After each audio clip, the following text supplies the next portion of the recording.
Dobrodošli. Danas zaranjamo u astrološku analizu za blizance u 2026. godini.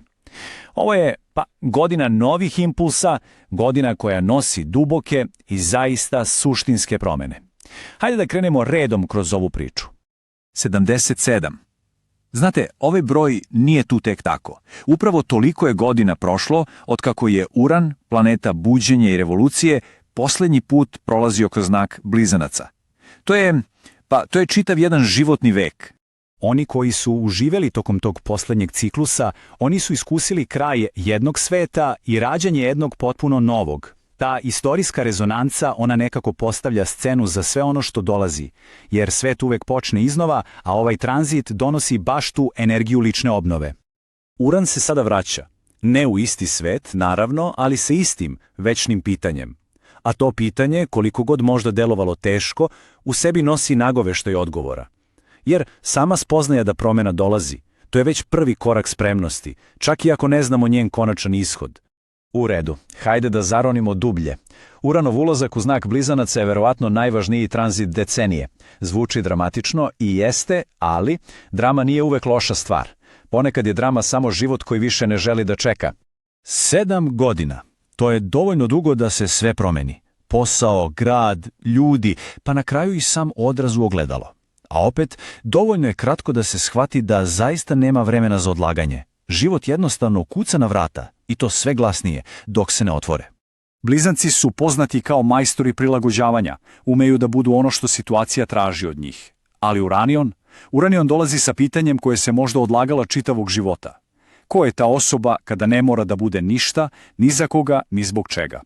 A ono što je ovdje zaista interesantno jeste obećanje olakšanja. U neko trenutku u pogledu ogledalo neće otkriti stranca, već celovitost.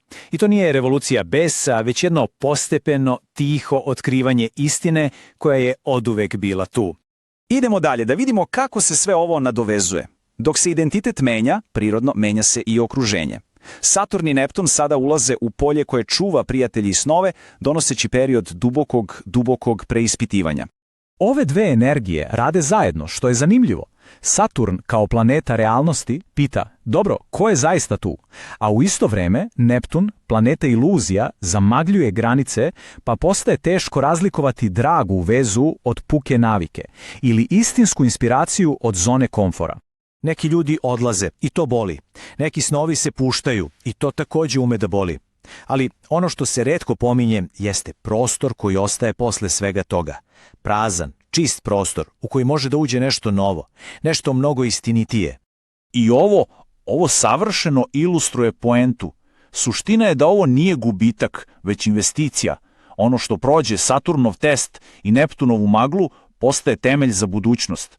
To onda nije samo prijateljstvo, to je oslonac. To nije samo san, to je smernica. Sad, prelazimo na jednu mnogo dužu i dublju priču. Pluton, planeta transformacije, nastavlja svoj spori, ali neverovatno temeljan rad na promeni čitave filozofije i ličnih uverenja. Pluton će ovdje raditi sve do 2044. godine, 20 godina. To nije sprint, to je pravo hodočašće. Nema apsolutno nikakve potrebe za žurbom, jer ni Pluton ne žuri. On samo kopa, polako, sloj po sloj, dok ne stigne do same suštine. Proces je vrlo metodičan. Prvo, neka uverenja koje su se smatrala apsolutnom istinom ispostavit će se kao pozajmice, prihvaćene bez mnogo promišljanja. Pluton te pozajmice polako rastapa, ostavljajući samo ono što je zaista lično. I to što ostane, to vredi više od svega.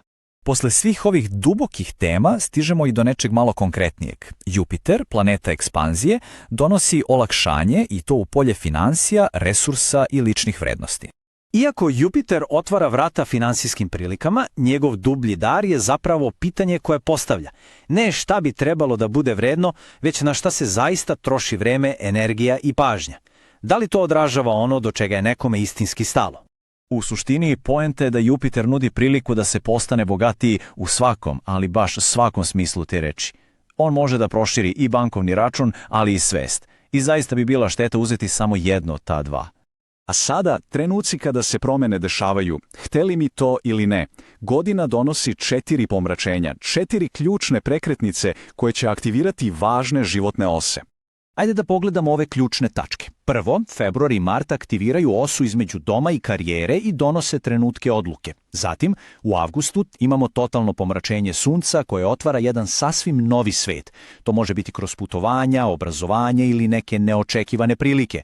Ono što tada uđe u život ima snagu da ostane. I na kraju, posljednje pomračenje u avgustu zatvara jedan važan ciklus vezan za dom, dok kroz selidbu ili emotivni završetak nekog poglavlja. Jedna vrata se zatvaraju, da bi se druga otvorila. I sada, hajde da sve ovo povežemo u jednu veliku sliku. Šta je zapravo suština ove godine za blizance? Dakle, Uran započinje 7-godišnje putovanje ka istinskom ja. Saturn i Neptun prave prostor za ono što tek dolazi. Pluton nastavlja svoj duboki rad na uverenjima, Jupiter donosi prilike, a pomračenja ona prosto guraju stvari napred, zatvarajući stara i otvarajući nova poglavlja. Ovo je ključna razlika. Spolja sve ovo može delovati kao jedna turbulentna promjena, kao haos, ali iznutra to je zapravo proces smirivanja, dolaska na svoje mesto. To je onaj osjećaj usklađenosti, tihi glas unutrašnjeg prepoznavanja koji kaže najzad. I to je ono što na kraju ostaje. Proces neće uvek biti lak, često će biti neobičan, ali će biti autentičan, bit će ličan i na kraju krajeva bit će dobro. To je obećanje ove godine.